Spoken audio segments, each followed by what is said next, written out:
शाम प्राची टीवी पर सीरियल देख रही होती है, तभी उसकी सास वहां आती है। अरे सीरियल में तो ऐसे मग्न है जैसे आज रात का खाना पड़ोसी आकर बनाएंगे। मुझे पता ही नहीं था आपने अपने बेटे की शादी पड़ोस में भी की हुई है। हैं? मतलब? मतलब इस घर में सारा काम बहू ही करती है, आप तो सिर्फ खर्राटे मारती हैं। अच्छा जी, फिलहाल तो तुम आराम फरमा रही हो, चलो जाओ, ये मेरे टीवी देखने का समय है। आहा, इसीलिए मुझे भगाया जा रहा है। सॉरी, अब तो बिल्कुल नहीं जाऊंगी।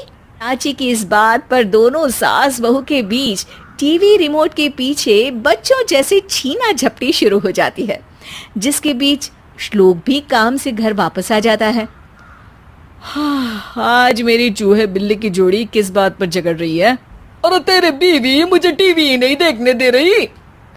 अरे तुम्हारी मम्मी मुझे खाना बनाने के लिए फोर्स कर रही है। अरे वाह, ऐसे बेतुके रीजन पर तो बच्चे भी झगड़ा नहीं करते। अरे मुझे कुछ मत बोल, सब इसने ही शुरू किया है। हाँ हाँ, जैसे आप तो बहुत दूध की धूली है ना। अरे बस दोनों चुप। प्राची जाओ, खाने की तैयारी करो। और माँ तुम छोड़ो, तुम्हें क्या बोलूं, शांति से अपना सीरियल देखो, मुझे दोबारा लड़ने की आवाज सुनाई नहीं देनी चाहिए। ऐसा बोलकर श्लोक वहां से चला जाता है, जिसके पीछे पीछे प्राची भी कुछ न कुछ बड़बड़ाते हुए रसोई में चली जाती है। हाँ हाँ, सासू जी को तो कुछ बोलेंगे ही नहीं, बस मुझ पर ही हुक्म चलता है, खाना बनाओ, जैसे मैं इनके घर में खाना बनाने के लिए आई हूँ। इसी तरह शाम बीतती है और रात को श्लोक और प्राची की सास खाना खाकर सोने चले जाते हैं, लेकिन प्राची गुस्से में कुछ खाए बिना काम में ही लगी रहती है। इस घर में किसी को घंटा फिक्र नहीं पड़ता, मैं खाऊं या भूखी रहूं। प्राची कुछ देर के लिए रसोई से बाहर जाती है और जैसे ही वापस आती है तो वहां दूध का भरा ग्लास देखकर हैरान रह जाती है।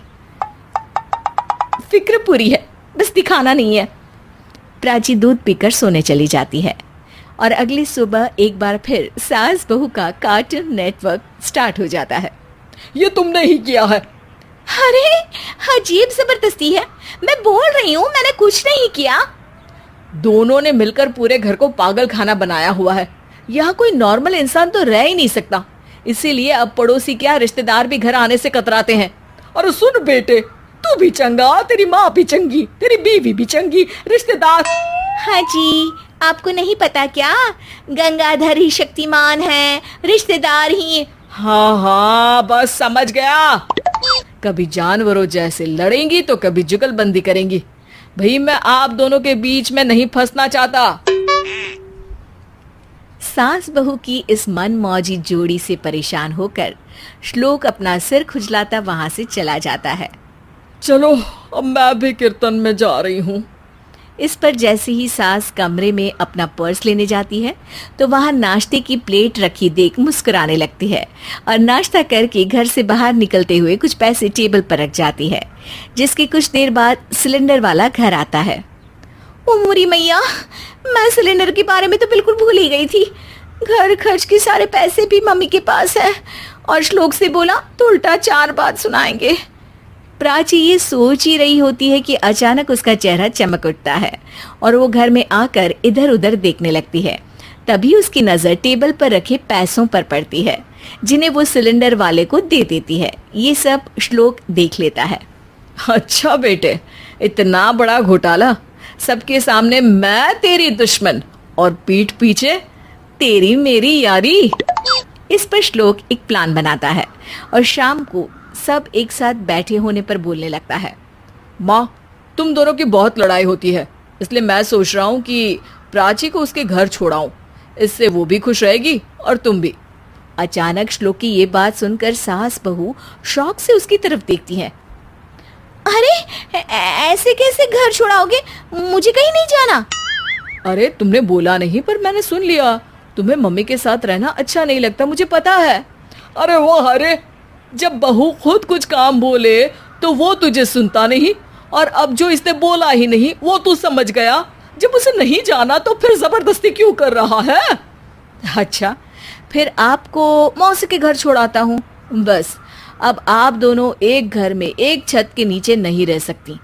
मैं इस टॉम एंड जेरी की जोड़ी को और नहीं झेल सकता। है? ऐसे कैसे नहीं रह सकते? तुम्हें इतनी दिक्कत है तो तुम्हारा बोरिया बिस्तर पैक कर देती हूँ, लेकिन मम्मी जी कहीं नहीं जाएंगी। बिल्कुल यही सुनना था मुझे। अगर दोनों में इतना ही प्यार है फिर हर वक्त ये लड़ाई का नाटक क्यों करती हो? देखा मैंने कैसे माँ किचन में दूध रखती है और तुम उनके लिए कमरे में नाश्ता रखती हो, और कैसे वो पहले ही तुम्हारी दिक्कत समझकर घर में पैसे रखकर बाहर जाती है। अरे भाई, इतना ड्रामा तो डेली सोप में भी नहीं होता जितना तुम दोनों ने इस घर में फैलाया हुआ है। तू हमें टॉम एंड जेरी बोलता है ना, तो याद कर वो दोनों भी एक दूसरे को बाहर वालों की बुरी नजर से बचाने के लिए हमेशा सबके सामने लड़ते थे, लेकिन अकेले में दिक्कत के समय मदद भी तो करते थे। बस हमारा रिश्ता भी कुछ ऐसा ही है। और वैसे भी अगर सास बहू में तू मैं नहीं होती तो दुनिया वालों को कहानियां कैसे मिलेंगी?